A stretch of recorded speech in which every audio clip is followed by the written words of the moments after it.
Hello friends, ધોરણ 7 સામાજિક વિજ્ઞાન પાઠ 10 પર્યાવરણના ઘટકો અને આંતરસંબંધો છેલ્લો લેક્ચર છે. આજના લેક્ચરની અંદર આપણે ધ્વનિ પ્રદૂષણ સમજીને ત્યાર પછી સ્વાધ્યાયના પ્રશ્નો ચર્ચા કરીને આ પાઠ છે તે પૂરો કરીશું.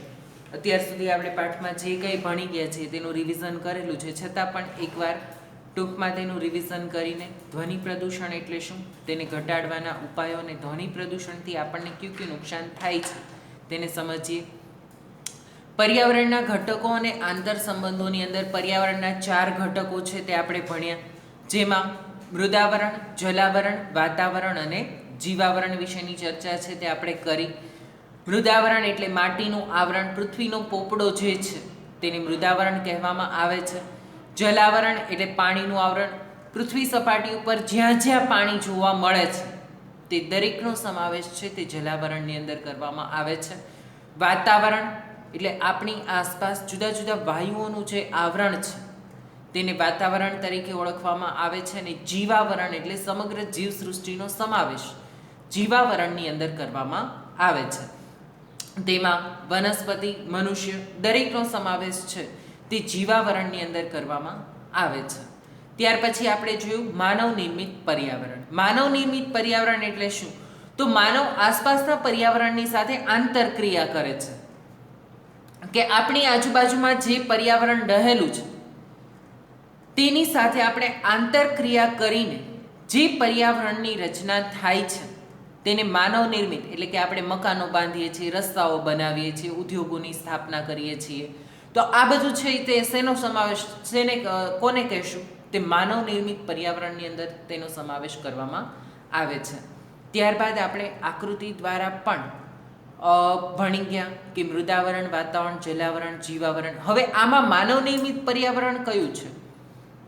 તો આની અંદર જે કોઈ માણસ દ્વારા સર્જન થયેલું છે તેમાં મંદિરો, મસ્જિદો, મકાનો, આ જે ઇલેક્ટ્રિસિટીના થાંભલાઓ છે, બસ છે, ટ્રેક્ટર છે, પવનચક્કી છે, રસ્તાઓ છે, આ બધું માણસે સર્જન તેનું કરેલું છે, એટલા માટે તેને માનવ નિર્મિત પર્યાવરણની અંદર સમાવિષ્ટ કરવામાં આવે છે. ત્યાર પછી આપણે જોયું પાણીનું વિતરણ.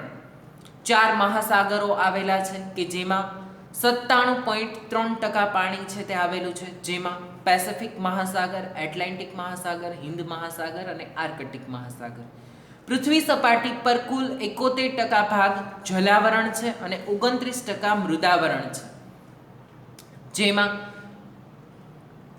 જલાવરણની અંદર સૌથી વધારે પાણીનો જથ્થો છે તે મહાસાગરોની અંદર રહેલો છે, જે ખારા પાણીનો સ્ત્રોત છે. મીઠા પાણીના સ્ત્રોતની અંદર હિમશિખરો, હિમશિલાઓ, ભૂમિગત પાણી, મીઠા પાણીના સરોવર, વાતાવરણમાં રહેલો ભેજ અને નદીઓ છે તે મીઠા પાણીનો સ્ત્રોત ગણી શકાય. ત્યાર પછી સમુદ્રના મોજાઓ છે તે કેવી રીતે ઉછળે છે? કારણ કે પાણી તો શાંત હોવું જોઈએ, પણ સમુદ્રની ઉપર વાતાવરણનું જે દબાણ લાગે છે પવન અને વાવાઝોડાના કારણે સમુદ્રમાં મોજાઓ છે તે ઉછળતા હોય છે. પવનનો વેગ જેટલો વધારે હોય તેટલા ઝડપથી આ મોજાઓ છે તે ઉછળતા હોય છે. એટલે સમુદ્રના મોજાઓ છે તે આ રીતે કાર્ય કરે છે. આપણે પાણી છે, તમારે સમુદ્રના મોજાઓને જો હજી પણ વિગતવાર સમજવા હોય તો એક પહોળા પાત્રની અંદર પાણી છે એ રાખવામાં આવે, બરાબર છે? તો એ પાણીનો જેટલો જથ્થો હોય ને તેની ખુલ્લામાં વાતાવરણમાં તેને મૂકવામાં આવે તો પવન જ્યારે ફૂંકાય છે ત્યારે શું થાય છે? તે પાણી છે તે મોજાની જેમ ઉછળશે. શું કામ? તો વાતાવરણનું દબાણ છે એ તેના ઉપર લાગે છે. તેવી જ રીતે સમુદ્રમાં તો શું હોય, કોઈ વૃક્ષો કે એવું કાંઈ ન હોય, એટલે ત્યાં પવનની ગતિ વધારે હોય છે અને તેના લીધે ત્યાં મોજાઓનું પ્રમાણ વધારે રહે છે. વાવાઝોડાના સમયે છે એ મોજાઓ વધારે ઊંચા પણ ઉછળતા હોય છે. ભરતી અને ઓટની ક્રિયા જોઈએ આપણે કે સૂર્ય અને ચંદ્રનું ગુરુત્વાકર્ષણ બળ લાગે છે, તેના લીધે ભરતી અને ઓટની ક્રિયા છે તે થતી હોય છે. ભરતી એટલે સમુદ્ર કિનારા સુધી પાણી આવી જવું તે, અને ઓટ એટલે પાણી કિનારાથી દૂર જાય તે. 12.25 મિનિટ એટલે કે 12 કલાક અને 25 મિનિટનો સમયગાળો છે તે 2 ભરતી ઓટ વચ્ચેનો ગાળો હોય છે. પૂનમ અને અમાસના દિવસે ભરતી ઓટની ક્રિયા છે તે વધારે ઝડપથી થાય છે, વધારે રહેતી હોય છે. શું કામ? કારણ કે તે દિવસે ચંદ્ર પૃથ્વીની એક્ઝેક્ટ સામે આવી જાય છે અને તેના લીધે તેનું ગુરુત્વાકર્ષણ બળ છે તે વધારે લાગે છે. મહાસાગરીય પ્રવાહો, મહાસાગરો જેમ નદીઓ પોતાના ચોક્કસ પ્રવાહની દિશામાં છે તેમ વહેતી હોય છે, તેવી જ રીતે મહાસાગરો, આપણે જુદા જુદા 4 મહાસાગરો જોયા: પેસિફિક મહાસાગર, એટલાન્ટિક મહાસાગર, હિન્દ મહાસાગર, આર્કટિક મહાસાગર. આ બધા જ મહાસાગરો છે તે પણ ચોક્કસ દિશા તરફ ગતિ કરે છે. મોટે ભાગે ગરમ પ્રવાહો વિષુવવૃત્તોથી ધ્રુવો તરફ અને ઠંડા પ્રવાહો ધ્રુવોથી વિષુવવૃત્ત તરફ ગતિ કરે છે. ત્યાર પછી પર્યાવરણના ઘટકો અને તેના આંતર સંબંધો, કે પર્યાવરણની સાથે આપણે જે જોડાયેલા છે તેની સાથે આપણા સંબંધો કેવા પ્રકારના છે, અને પ્રદૂષણ. માનવીએ પોતાની જુદી જુદી પ્રવૃત્તિઓ દ્વારા પર્યાવરણના આ દરેક ઘટકોને નુકસાન પહોંચાડ્યું છે, અને પર્યાવરણના આ દરેક ઘટકોને જે માણસે નુકસાન પહોંચાડ્યું છે તેને પ્રદૂષણ તરીકે ઓળખવામાં આવે છે. ગાંધીજીના મતે પ્રદૂષણ એટલે માનવીય ગતિવિધિઓથી કુદરતી પર્યાવરણ દૂષિત થવાની ક્રિયા એટલે પ્રદૂષણ. કે માણસની જુદી જુદી પ્રવૃત્તિઓથી કુદરતી પર્યાવરણ જે દૂષિત થઈ રહ્યું છે તે ક્રિયાને પ્રદૂષણ તરીકે ઓળખવામાં આવે છે. જુદા જુદા પ્રકારના પ્રદૂષણ છે તે આપણે જોયા, જેમાં ભૂમિ પ્રદૂષણ, જમીન ઉપર જે પ્રદૂષણ ફેલાય છે તે; જળ પ્રદૂષણ એટલે કે પાણીની અંદર જે પ્રદૂષણ ફેલાતું હોય છે તે; જુદા જુદા કારણોસર આ પ્રદૂષણો ફેલાય છે અને તેને અટકાવવાના ઉપાયો છે તે પણ આપણે જોયા. અને હવા પ્રદૂષણ, તે પણ અલગ અલગ કારણોસર વાતાવરણમાં પણ પ્રદૂષણ છે તે ફેલાય છે. આજના લેક્ચરની અંદર આપણે ધ્વનિ પ્રદૂષણ, ધ્વનિ એટલે અવાજ, આ પ્રદૂષણને અવાજ પ્રદૂષણ પણ આપણે કહી શકીએ છીએ. મિત્રો, ધ્વનિ પ્રદૂષણ એટલે માત્ર લાઉડ સ્પીકર દ્વારા જ આ પ્રદૂષણ ફેલાય છે એમ નથી. જે અવાજ તમને સાંભળવો ગમતો નથી તે દરેક અવાજ ધ્વનિ પ્રદૂષણ છે. બિનજરૂરી વધુ પડતો અસહ્ય અવાજ એટલે ઘોંઘાટ. બરાબર છે કે બિનજરૂરી જે અવાજને આપણે જરૂર વગર વધારે પડતો સાંભળીએ, જેટલા વોલ્યુમની જરૂર હોય તેટલો જ અવાજ કે જે બધા સાંભળી શકે, તે અવાજ પ્રદૂષણ નથી, પરંતુ બિનજરૂરી વધારે પડતો અવાજ છે તે નોઇઝ પોલ્યુશન છે, અવાજ પ્રદૂષણ છે.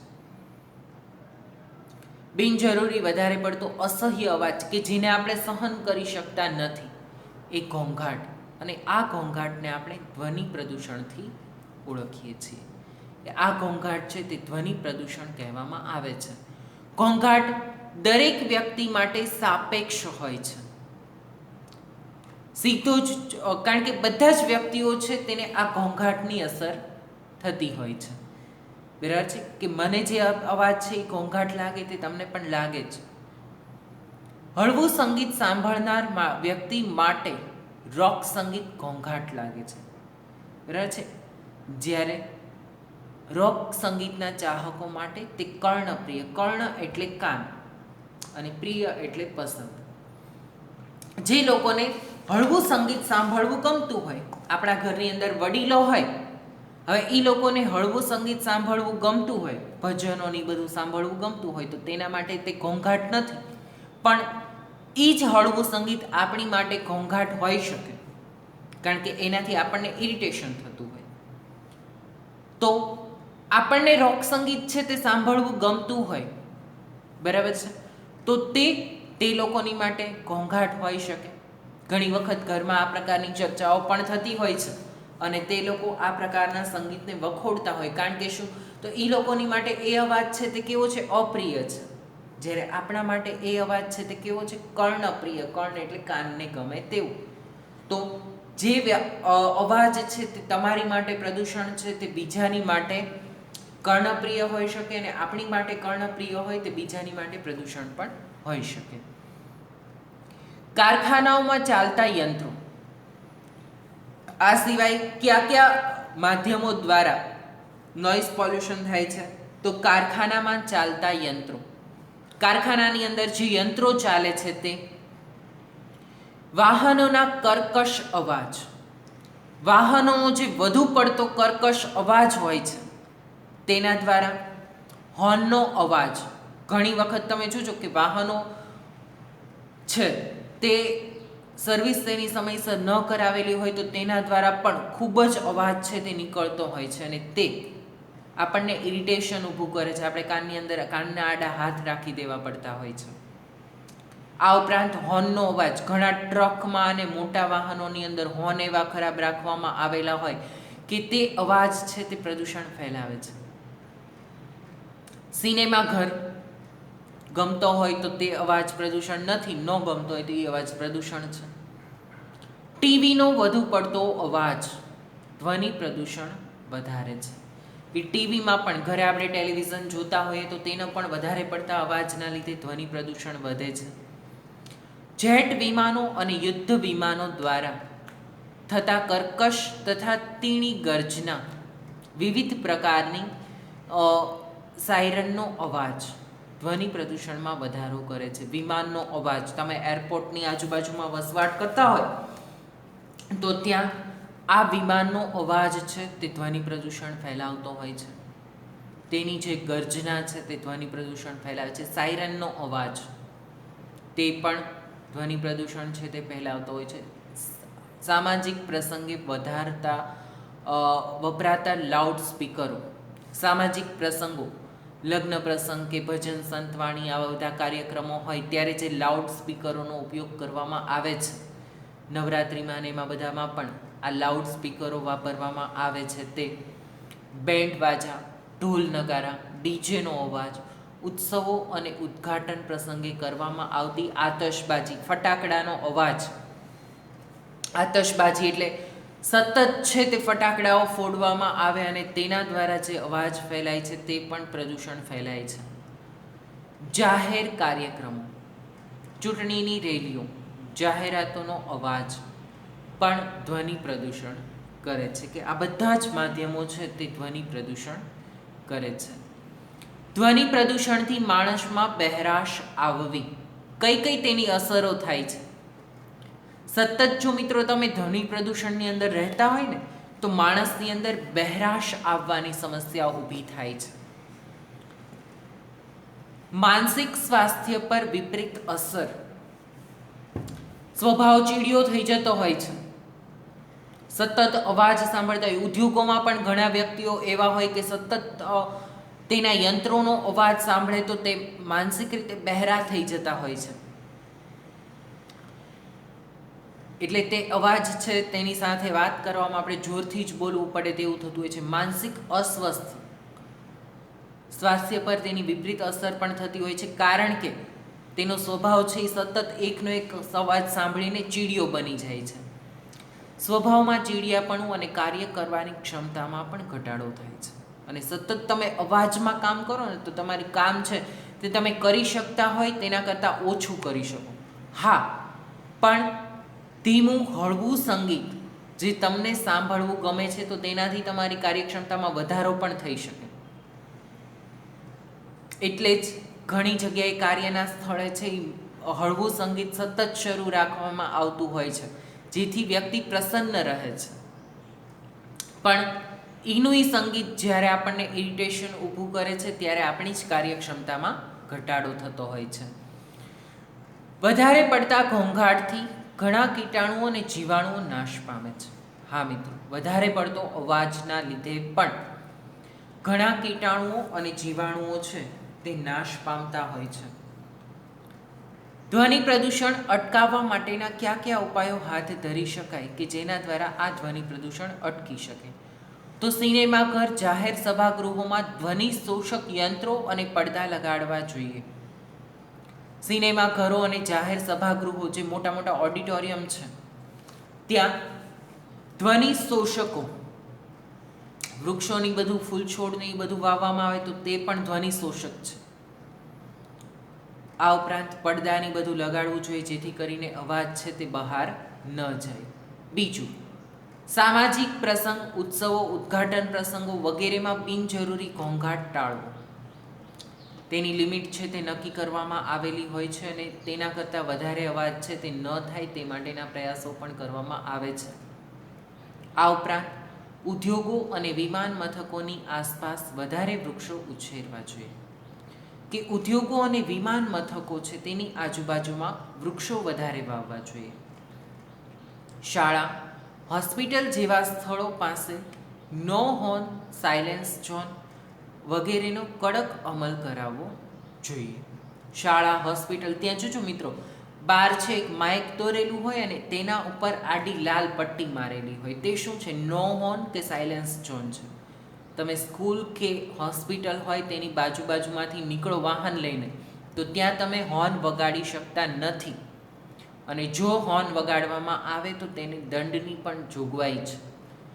તો આવી જગ્યાઓ હોય ત્યાં આગળ હોર્ન ન વગાડવાના અને આ બધા જે નિયમો બનાવવામાં આવેલા છે તેનો કડકપણે અમલ કરાવવો જોઈએ. ઉજવણીના કાર્યક્રમોમાં ફટાકડાનો ઉપયોગ ટાળવો. ઉજવણીના જે કાર્યક્રમો હોય છે તેમાં ફટાકડાનો ઉપયોગ બને ત્યાં સુધી ન કરવો, કારણ કે તે તો બે પ્રકારનું પ્રદૂષણ ફેલાવે છે. એક તો ધ્વનિ પ્રદૂષણ, કે ફટાકડા ફૂટે ત્યારે ખૂબ જ તીવ્ર અવાજ આવે છે, તેના લીધે ધ્વનિ પ્રદૂષણ થાય છે. અને બીજું, વાતાવરણને પણ પ્રદૂષિત કરે છે, કારણ કે તેના ધુવાડાને એના દ્વારા છે તે વાતાવરણમાં પ્રદૂષણ ફેલાતું હોય છે. ઉજવણીના કાર્યક્રમોમાં ફટાકડાનો ઉપયોગ ટાળવો. રેડિયો, ટેલિવિઝન, મોબાઈલ ફોન વગેરેનો અવાજ ધીમો રાખવાની ટેવ પાડવી જોઈએ, કે રેડિયો, ટેલિવિઝન, મોબાઈલ ફોન આ બધાનો જ અવાજ છે તે ધીમો રાખવો જોઈએ, અને તે અવાજ ધીમો રાખવાની ટેવ પાડવી જોઈએ. આ ઉપરાંત બધા ઉપાયો હાથ ધરીને આપણે ધ્વનિ પ્રદૂષણને અટકાવી શકીએ છીએ.